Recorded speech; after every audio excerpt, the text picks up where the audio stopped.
हमारे व्यस्त जीवन में ईश्वर की आवाज़। कहा जाता है जो सो गया वह खो गया। सोने वाला खोता है और सबसे बड़ा खोना मूल्यवान समय को खोना है। जो डर गया वह मर गया। डर हमें विकलांग बना देता है और ये जीवन एक साधना है और साधना का परम उद्देश्य है जागना। हम जानने में बहुत समय गंवाते हैं, जानने में बहुत समय बिताते हैं, पर जानने के आगे भी है जागना। ईसा एक जलते हुए दिए थे, जलता हुआ प्रकाश, और जो भी ईसा के पास आया वह जागा। गुरु हमें जगाता है, प्रकाशित करता है। ईसा की शिक्षा हमें जगाती है। ईसा की संगति, उनका सानिध्य हमें जगाता है। और जो जाग जाता है वही वास्तव में जीता है, अनुग्रहित होकर जीता है। 21वां सामान्य सप्ताह 31 अगस्त 2023 बृहस्पतिवार। पहला पाठ थिस्सलुनीकियों के नाम संत पौलुस का पहला पत्र अध्याय 3 पद संख्याएं 7 से 13 तक और संत मती का सुसमाचार अध्याय 24 पद संख्याएं 42 से 51 तक। यह एक बड़ा महत्वपूर्ण आदेश है, जागते रहो। ईसा का आदेश। आध्यात्म का यही अर्थ है कि हम जाग जाएं। जागना, रोज का जागना, रोज सुबह जागना एक तरह का जागना है। यह बड़ा सामान्य घटना है।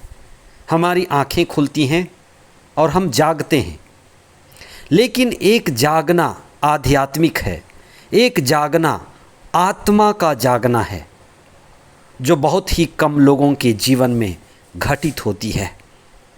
ईसा ने अपने प्रिय शिष्यों से एक बात कही, जागते रहो। शिष्य एक प्रशिक्षण की परिस्थिति से गुजरता है। शिष्य होना एक साधना है।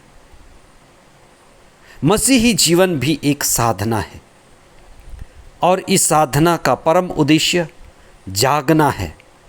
और जो जागा है वही दूसरे को जगा सकता है। मूलतः संसार में दो तरह के लोग हैं, एक सोए हुए लोग और दूसरे जागे हुए लोग। ये सोए हुए लोग बेहोश हैं। समाज का, भीड़ का, समुदाय का एक बड़ा तबका, बड़ा समुदाय सो रहा है, आध्यात्मिक रूप से निष्क्रिय है, बेहोशी की हालत में है, खोया हुआ है।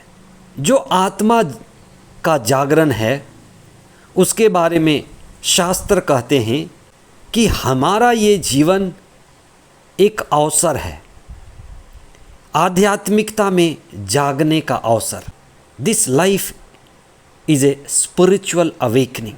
जैसे नींद के जागने से आँखें खुल जाती हैं, वैसे ही आध्यात्मिक जागरण से हमारे आत्मा की आँखें खुल जाती हैं, चेतना जाग जाती है, बोध होना शुरू हो जाता है।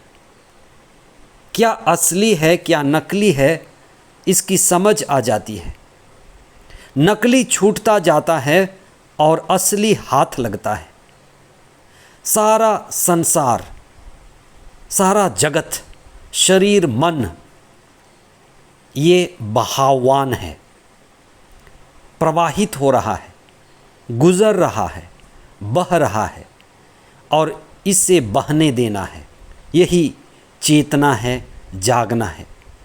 जिस तरह से एक माँ अपने बच्चे का ख्याल रखती है, बच्चे पर ध्यान रखती है, सतत उसका ध्यान बच्चे पर रहता है, वैसे ही आध्यात्मिक व्यक्ति का ध्यान आत्मा पर रहता है।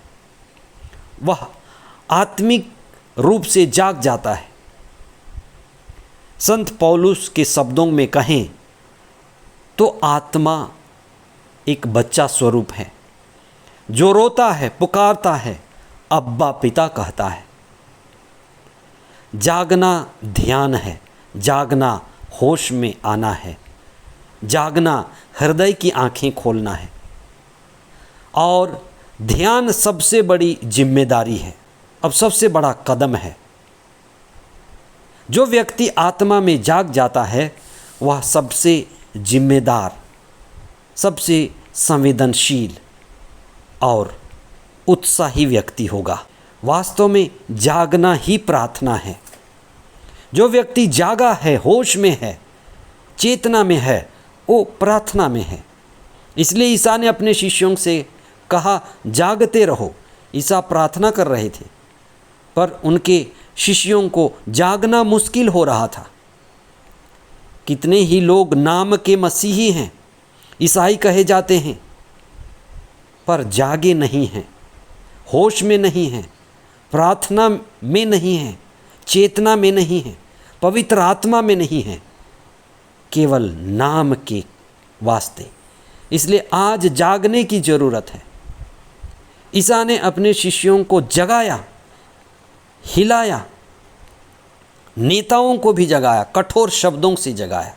शिष्य होने का सारा प्रक्रिया और प्रशिक्षण जागने का है, और जो जागा है वही जी रहा है। उस जीवन का क्या लाभ जिसमें होश नहीं है? वह जीवन जीवन नहीं है जिसमें होश नहीं है, बेहोशी का जीवन। इसलिए हमें आध्यात्मिकता को गले लगाना होता है। आध्यात्मिकता हमें जगाती है।